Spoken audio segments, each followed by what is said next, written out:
Well, we're back right here in the studio, and we have with us right now Anwar Al-Khaldi, and Anwar is a content creator and adventurer.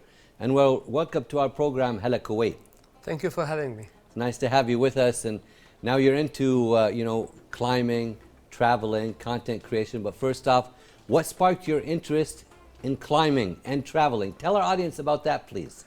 Well, as a Kuwaiti or as a person, I love to travel, and at the same time, I love sport also, and I love to walk.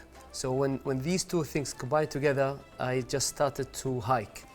I started to pick places that I cannot go by a car or by a scooter or by an airplane.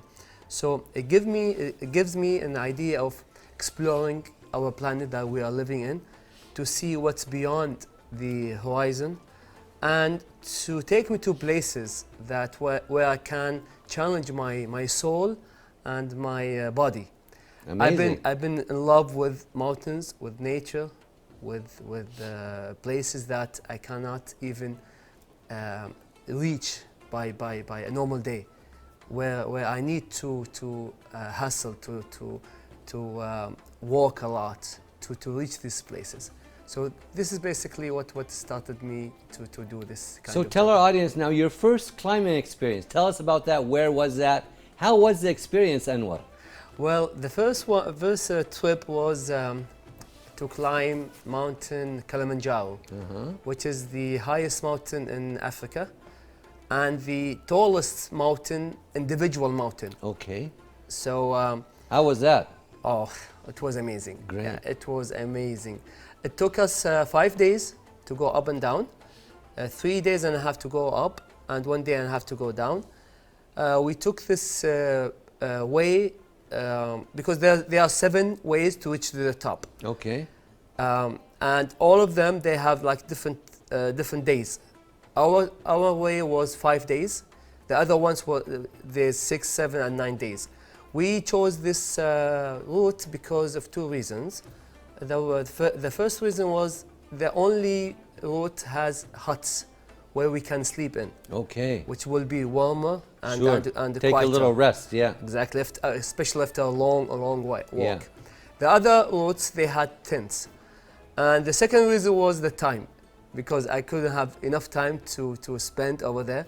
So 5 days was enough for me. We had a couple of challenges. Tell us about that. Yeah, challenges. The first challenge was when you climb high, you need more days for your body to acclimatize with the lack of oxygen. Okay. So more days means more successful rate to achieve the summit.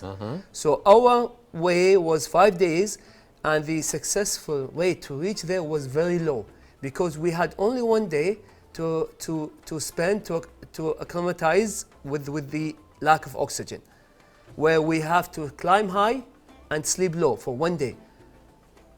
However, the other routes, they have more days for the body to get more accustomed and used to that. Exactly. Plus, we had to take a small tablets which help us to provide the body with the oxygen that will be so less on the top. So the challenge was for us very difficult to acclimatize during the hike, as I said, with the lack of oxygen was there. Was this like one of the most challenging climbs you've ever completed? Or is there something else you'd like to, one of the most difficult ones? Elaborate, tell our audience more. It was one of the challenges, actually. The other one, and the one that I've been proud of, is to reach Everest Base Camp, where we have to walk around 8 days. Wow. 8 days non-stop. I'm talking about like 6 to 10 hours walking. Daily? Daily. And you have to climb, go down, up and down. How was that? Tell us more about the details there. See, the thing How was is, the weather? And you have a group with you, correct? Are you going? Tell our audience more. They'd like to know. These kind of trips you cannot do alone. You have to have a guide with you. Okay. Because the government, they will not allow you to enter. The government there? Yes, because you have to obtain a permit to go in. So you have to have a guide to take you there. And you have to take all your gear, but day per day. The other gear they can't carry out to the hotels that you're staying in. The challenge was and is you have to adopt the weather changes, the inclement weather, because you're going from 2,000 meter above sea level up to 5,000 and 6,000. Wow. So the weather will be each day the weather will change. So you have to prepare yourself physically, mentally, even with your gear, because you have to carry your gear. The weather can change immediately. Suddenly you will have wind. Suddenly you will have rain. Somehow you will have sun. So you gotta have everything ready. Everything ready in your backpack. So tell our audience now, what's your favorite piece of, let's say, climbing gear, and why? Well, I developed a relationship with my gear. Tell us about that. My backpack, I love my backpack because it has a Kuwaiti flag. Oh, nice. And every time I get tired, when I take a break, when I took it off, I see our Kuwaiti flag. It gives me motivation that some inspiration. Inspiration, exactly, that I need to complete this. Amazing. But the only gear that I've been proud of are my boots, because they share with me each steps that I took from bottom up to the top. So when you look at them, you remember all the memories, right? Exactly. Amazing. That's great to hear. Exactly. And tell us about, maybe, you've traveled a lot for these different experiences. So what is the most interesting cultural experience you've had while traveling, Anwar? During the Himalayas, my trip to the Himalayas, we've been walking, as I mentioned, for 8 days to the top. Okay. So you cross to remote villages where they converted their houses into small hotels and restaurants. So we have to spend nights there. Spending nights there, eating with them, talking with them, sharing even tea, it was a quiet experience for me. If you ask me why, I will tell you one thing. See, we're living in a culture and traditions that we have to see a lot of food in front of us in order to eat. We can take a bite from one plate and from another plate and from even a third plate. So when we're hungry, sometimes we order more than one plate. There it's different. They will allow you to order only one plate because they want you to finish it. Right. And if you're hungry, you can order more. They don't want to waste the food. So in their culture, you have to eat what you are. I think this is a good thing, right? Well, it is a good thing, actually. Yeah, it is a good true. thing. And there's another reason for that, if you ask me, is that because these are remote villages and no car or vehicle can reach there. So it's hard to get groceries in and out. Exactly. They have to carry everything by themselves. Yes. So it's very hard. That's why they don't want to waste it. That's why a good point. Yeah. So Anwar, how do you prepare now for these long journeys, both mentally and physically? I mean, this is, let's say, your hobby. You also, before we came on air, we were talking, you have a full-time job, so you have to balance all of this. So how do you prepare yourself mentally and physically? Because this is very demanding. You said you're going in places where it's rainy, sunny, snowing, different climates. So how do you prepare? It's mentally, if you talk about mentally and physically, yes, you have to prepare yourself. I would say 70% it's mentally, 30% is physically. You have to prepare yourself. You have to train your mind that you will find or you will experience discomfort. You will experience cold.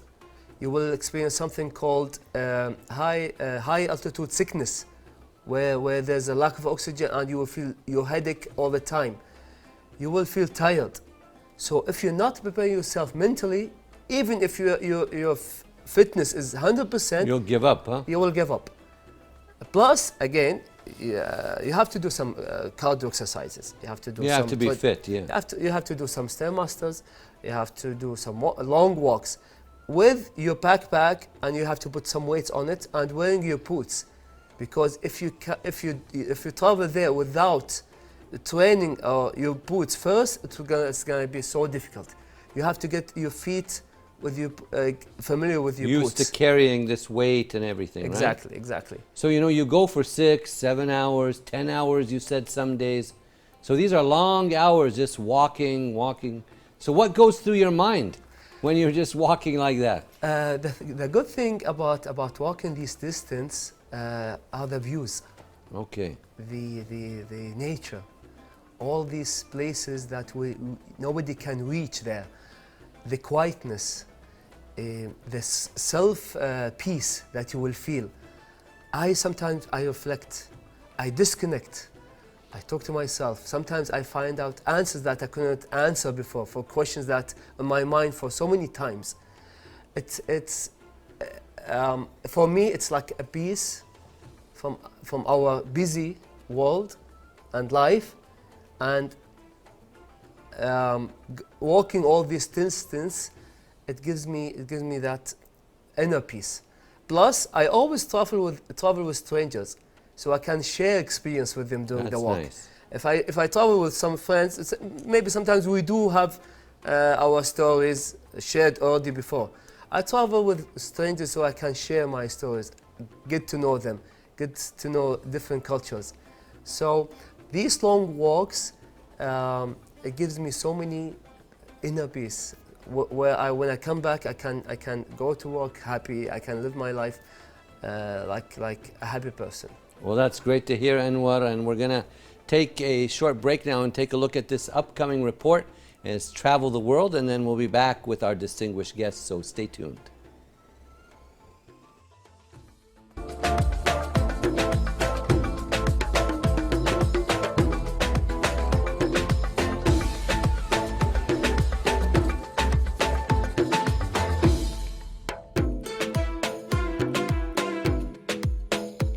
In an age where technology increasingly connects us, the idea of travel has taken on a new significance. Traveling the world is no longer just a luxury, it is an essential part of personal growth and development. With each passport stamp, we gain invaluable experiences that shape our perspectives, enrich our lives, and broaden our horizons. One of the most significant benefits of traveling is the exposure to diverse cultures. Every destination has its own unique traditions, languages, and ways of life. By immersing ourselves in different cultures, we develop a deeper understanding and appreciation for the world around us. This cultural immersion fosters open-mindedness and empathy, allowing us to see life through a new lens. Traveling is a journey of self-discovery. Stepping out of our comfort zones forces us to confront challenges and navigate new environments. This can lead to improved problem-solving skills and increased confidence as we adapt to unfamiliar situations. For many, the experience of traveling alone becomes a powerful catalyst for personal growth. Whether it's navigating a foreign city or communicating with locals using a different language, these experiences teach resilience and independence. Traveling offers the opportunity to forge meaningful connections with people from different parts of the world. Whether through shared experiences with fellow travelers or interactions with locals, these relationships often transcend geographical boundaries. Friendships formed on the road can lead to lasting bonds and create a global network of connections. The world is a vast tapestry of history, art, and nature. Traveling allows us to witness this diversity firsthand. From exploring the ruins of ancient civilizations to marveling at breathtaking natural wonders, every destination offers a unique learning opportunity. Visiting museums, historical sites, and cultural landmarks provides context to what we learn in books, enhancing our knowledge in an interactive way. In today's fast-paced world, taking time off to travel can be incredibly healing. The change of scenery and pace allows individuals to unwind and decompress from the stresses of daily life. Traveling provides a break from our routines and can lead to improved mental health due to exposure to new environments and experiences. As we navigate an ever-changing world, the lessons, stories, and memories garnered through travel remain some of life's greatest treasures. So, whether it's planning a grand adventure abroad or taking a weekend getaway, embarking on a journey is an investment in ourselves and the world around us.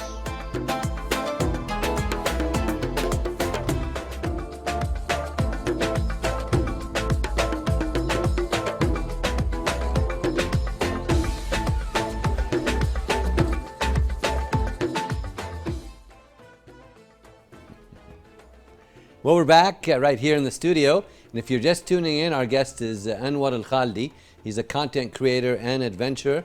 And now, Anwar, back to some more of the questions. Now, what's the most important lesson you've learned during your travels? Yeah, so many lessons. Yeah. During this kind of trips. If you ask me, the most important lesson is not giving up. When time comes, when your body try to shut down, always your mind always take over. And I just learned how to control my body, not with my muscles, with my mind, not to give up and just control everything. Because at the end, I want to feel the moment that when I reach to the point, to this top, to the top of the mountain, or to whatever that I'm seeking for, to get there, to feel the happiness, to feel the achievement, it's priceless for me. So, Anwar, you're also a content creator. Yeah. We've talked about your adventures. Now tell us about the content creation. Well, since I started doing these trips, I've been sending or posting things on my account for my friends, actually. So I've been getting so many questions. Wow. Why not sending this in public? Why not making more videos, more formations? Because all the questions I'm getting, they are similar questions. So I thought by posting these information and details, it will help people to know about these things, and to even, because I know some people they're shy or they're not willing to ask, so it will be easier for them to see. So I'm posting pictures, I'm posting videos, I'm posting informations for all the trips that I'm going. So you like that, the content creation. I love it. Great, that's great to hear, and I'm sure the audience can feel your enthusiasm and passion for what you do. And tell us now, what is one of the most beautiful places that you've visited? I mean, there's many, I think numerous. There are many, but Jebel Shams, they call it the mountain of sun, which is the highest mountain in GCC. Where is that at? In Oman? In Oman, yes, in Masrat, in Oman, was the most beautiful view that I ever seen. Wow. And it was also challenging because we had to go up and down on the same day. We had to climb 3,100 meters above sea level, same day, and come down. When we reached to the top, the view was amazing. Even if I describe it, I will not get it right. Even the pictures I took there, it was not like when you see it by your own eyes. Anwar, so what advice would you give someone who wants to start climbing or traveling? Tell us about that. You have to start. You have to start small.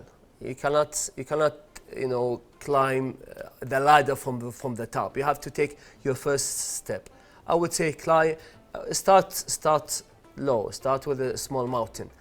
You have to talk to people. Don't do things by yourself, because again, to have a guide, it will be easier for you because they might help you. There are so many accounts where they share information, such as my account, where you can go and see all this information before you start. Ask questions. I mean, there's no harm of asking questions. We are here to help whoever wants to start. To assist in everything. Exactly. Plus, you have to have the motivation. You have to have inner motivation that you want to do this. Great to hear that. So, what are some of the biggest challenges that you faced as a Highlander, and how have you overcome them? I remember last February, I've been invited for a hiking trip in Ras Al Khaimah, in UAE. The UAE, yeah? Yeah, for 3 days, where you have to carry all your gear by yourself. In our trips, sometimes we have porters to take our bag, while we carry on only the daily things that we use. So I was invited to share, to participate with this, they called Highlander Adventure. I was luckily the first Kuwaiti to participate, alhamdulillah, and completed. Congratulations on that. Thank you, sir. We had to walk 3 days up to the highest mountain in UAE, Jebel Jis. Okay. 1,500 something, yeah, 900. Sorry. The challenge thing is that, as I mentioned, we have to carry the whole gear. I'm talking about 25 to 30 kilos with your own bag, and you have to climb. It was so challenging. I was so exhausted in the first day. And then when you reach there, you have to do your tent. You have to cook your food. You have to do everything yourself. Everything yourself. Everything. It was a lesson for me. It was a challenge for me, and luckily, alhamdulillah, I completed and I got my certificate as the first Kuwaiti who raised the flag over there. That's great. I mean, numerous achievements. Tell us now about some of your achievements, future goals. What do you have coming up next?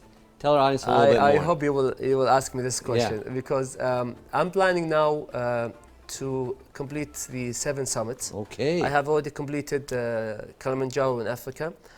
I'm aiming to be the oldest Arab who completed the 7 summits. Okay. It's now been a guy who already completed, his age was 45. So by the time I reach, inshallah, the 7 summits, I will be, as a personal achievement and as achievement for Kuwait, I'm aiming to be the oldest Arab to achieve this. Inshallah. Inshallah.